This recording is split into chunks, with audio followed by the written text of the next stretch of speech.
Good morning student, welcome in the class. This is your second chapter of the history class 10 and the name of the chapter is nationalism in India. Student, जैसे आपको पता है कि हमने पहले ही पिछले chapter में हमने मॉडर्न नेशनलिज्म इन यूरोप के बारे में पढ़ लिया, जिसमें हमने आपको कैसे कैसे नेशन स्टेट उभर कर के सामने आए उसके बारे में बताया, जिसमें हमने ये भी बताया कि हर कंट्रीज में कैसे नेशनलिज्म इन यूरोप के जब चल रही थी, ठीक है, तो कैसे सभी कंट्रीज़ ने अपने अपने सिम्बल्स, आइकॉन्स, सॉन्ग्स से कई चीज़ सामने लाए, जिससे हम ये कह सकते हैं कि सब एक नेशन स्टेट के रूप में उभर करके सामने आए।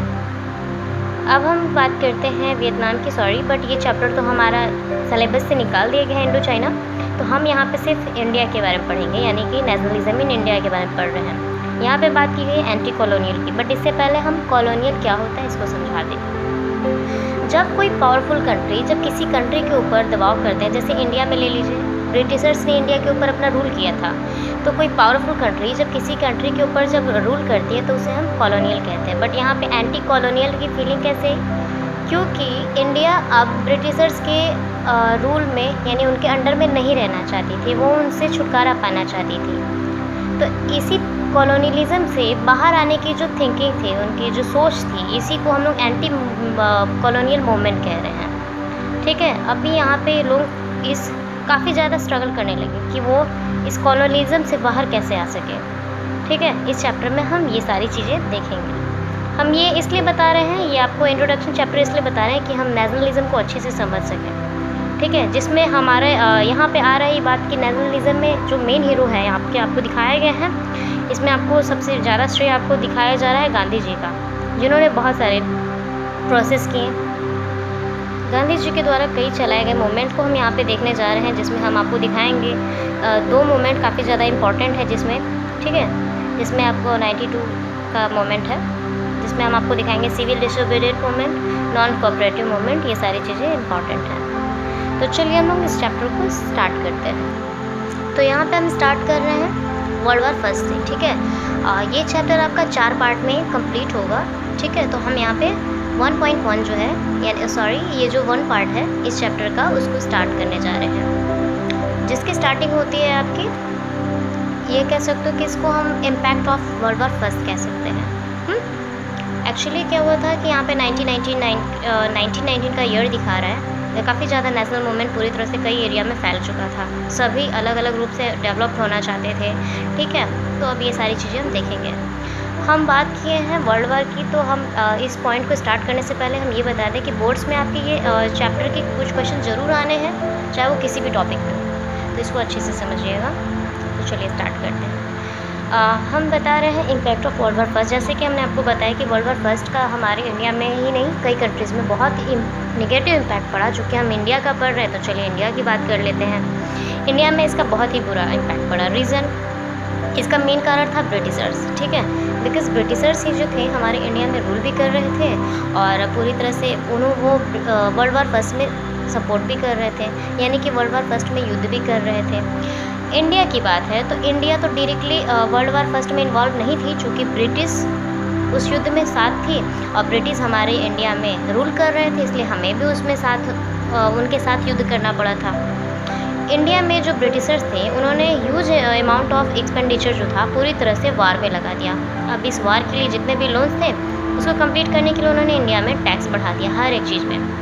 अब जब इन टैक्स बढ़ेगा तो ज़रूरी है कि हर एक चीज़ के जो प्राइस होंगी काफ़ी ज़्यादा इंक्रीज़ हो जाएगा।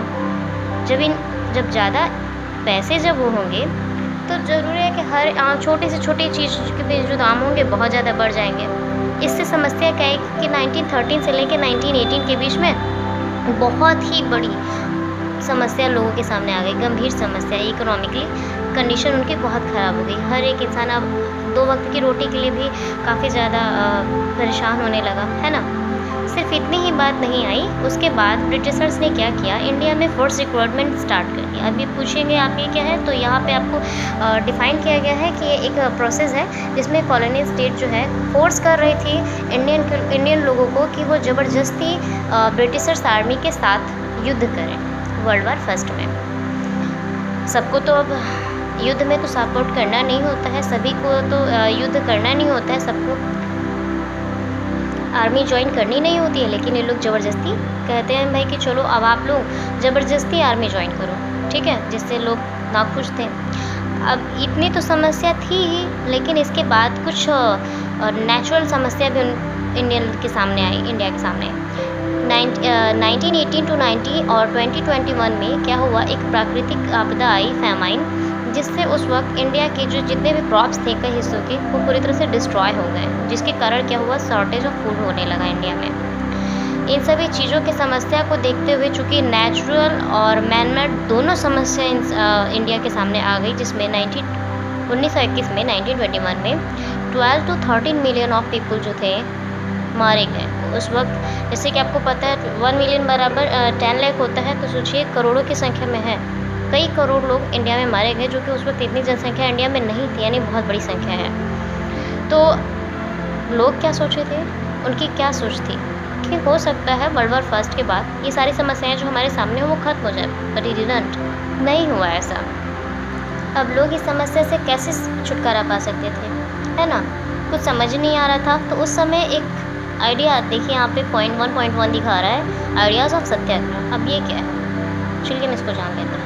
इतनी बुरी समस्या इंडिया की थी, और इन सभी समस्या से छुटकारा पाने के लिए इंडिया के लोगों को ऐसे इंसान की ज़रूरत थी जो उन्हें रास्ता दिखा सके, एक सही वे दिखा सके, जिससे वो इन सारी समस्याओं से छुटकारा पा सके, जिनमें वो मेन हीरो बन कर के आए, गांधी जी। 1915 में वो अफ्रीका से रिटर्न किए। कहाँ से आए, साउथ अफ्रीका से।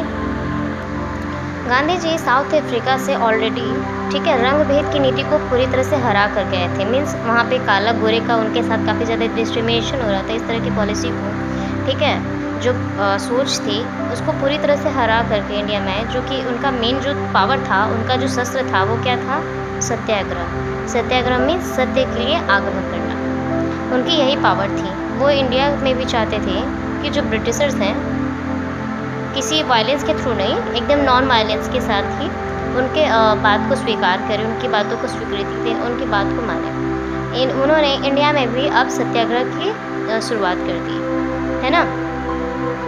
वह चाहते थे कि पूरी तरह से नॉन वायलेंस के साथ पूरी तरह से इंडिया में ब्रिटिशर्स के सामने उनकी बात रखें और वो उनकी बात मान लें, और जो वायलेंस है वो लास्ट टू लास्ट उनका देखा जाएगा कि क्या होता है, वायलेंस लेते हैं या नहीं, बट वो पूरी तरह से नॉन वायलेंस के ही सपोर्टर थे, ठीक है। वो चाहते थे कि इंडिया को पूरी तरह से यूनाइट कर ले, बिकॉज इंडिया में जैसे कि आप जानते हो कि कई कस्टम, कई रिलीजन के लोग रहते हैं। वो जानते थे कि अगर ब्रिटिशर्स को अगर हराना है, उनके अगेंस्ट हमें जाना है, तो हमें पहले इंडिया को यूनाइट करना होगा, है ना। वो चाहते थे कि ऑल इंडियन जो है वो बिल्कुल यूनाइट हो जाए, एक साथ हो जाए, क्योंकि इसी के माध्यम से वो इंडिया को ब्रिटिशर से छुटकारा दिला सकते थे। अब गांधी जी ने इस प्रोसेस को शुरू कर दिया। उनका ये ऑर्गेनाइजेशन यानी सत्याग्रह मूवमेंट जो था, कई हिस्सों में काफ़ी ज़्यादा बढ़ना शुरू हो गया। इसकी शुरुआत 1916 से हुई थी। यहाँ पे आपको 3 मूवमेंट दिखाए जाएंगे, 16, 17, 18। ये लाइन से है, सीक्वेंस है, बट 1 वर्ड क्वेश्चन में भी आते हैं, इसको ध्यान से देखिएगा। यहाँ पे 3 जगहों पे अलग अलग पार्ट में अलग अलग ईयर में जो दिखाए गए हैं, अलग अलग वजह से हुई थी। 16 में क्यों हुआ, 16 में जो घटना है, यानी कि सत्याग्रह मूवमेंट स्टार्ट हुई चंपारण में, जो कि बिहार में है। वहाँ पे पेशेंट जो काफ़ी ज़्यादा दुखी थे, ठीक है, क्योंकि वहाँ पे प्लांटेशन सिस्टम वहाँ का बहुत ख़राब था। मैं इसको डिटेल में बता देती हूँ कि वहाँ पे प्लांटेशन सिस्टम कैसे ख़राब था। वहाँ के जो जमींदार थे, चूँकि वो ब्रिटिशर्स के अधीन थे और उनसे ज़बरदस्ती टैक्स और उनके जो फसल होते थे उसका ज़्यादा हिस्सा मांगते थे, इसलिए वहाँ पे ये मूवमेंट स्टार्ट हुआ। 17 में खेड़ा में स्टार्ट हुआ, जो कि गुजरात डिस्ट्रिक्ट में थे। वहाँ के भी पेशेंट को सपोर्ट करने के लिए गांधी जी ने ये चलाया। अब आती है बात 18 में, ये अहमदाबाद में स्टार्ट की थी, जो कि मिल वर्कर्स के लिए था।